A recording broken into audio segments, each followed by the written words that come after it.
Some lines in history were so long they defied all logic. People camped out for days, braved extreme weather, and stood shoulder to shoulder with strangers, all for a shot at something they believed was worth the wait. But what makes a line go from, wow, that's long, to, this is absolutely insane?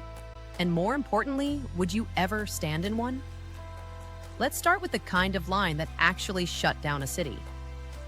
2007, New York, the first ever iPhone launch. Thousands of people lined up outside Apple stores, some for days, just to get their hands on a device that would change the world. But here's the kicker.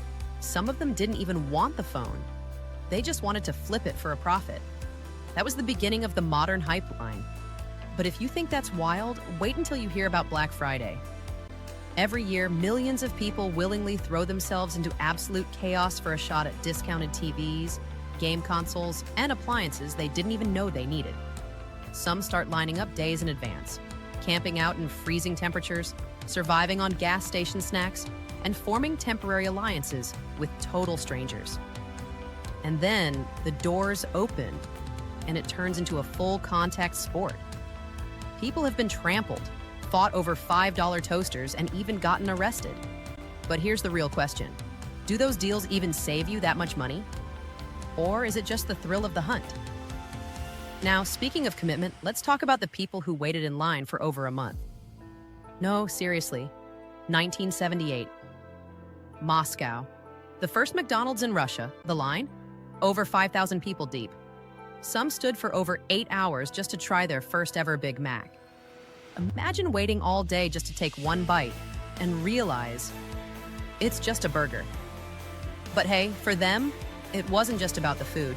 It was about experiencing a piece of the Western world. And then there's the kind of line that isn't about buying something. It's about witnessing history. 1955. Disneyland opens its doors for the first time. The excitement? Off the charts. The chaos? Even more so.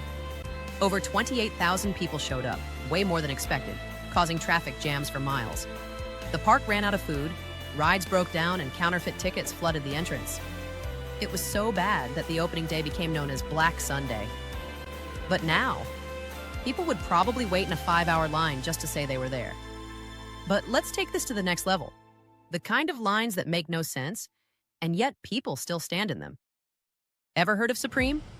Their drops are legendary, but the lines? Absolutely ridiculous. People will camp outside for days just for the chance to buy a hoodie or a brick. Yes, a literal brick. Supreme once sold a branded brick, and it sold out instantly. And if you think that's crazy, try lining up for sneakers. The sneakerhead culture has turned waiting in line into a full-time job. Some releases get so intense that stores have had to cancel launches due to fights breaking out. And honestly, imagine standing in line for 48 hours just to have someone cut in front of you at the last second. Heartbreaking. So what is it? What makes people willingly endure exhaustion, discomfort, and sometimes pure insanity just for a chance at something? Is it the product, the experience, the bragging rights? Or are we all just wired to want what's just out of reach? Whatever it is, one thing's for sure.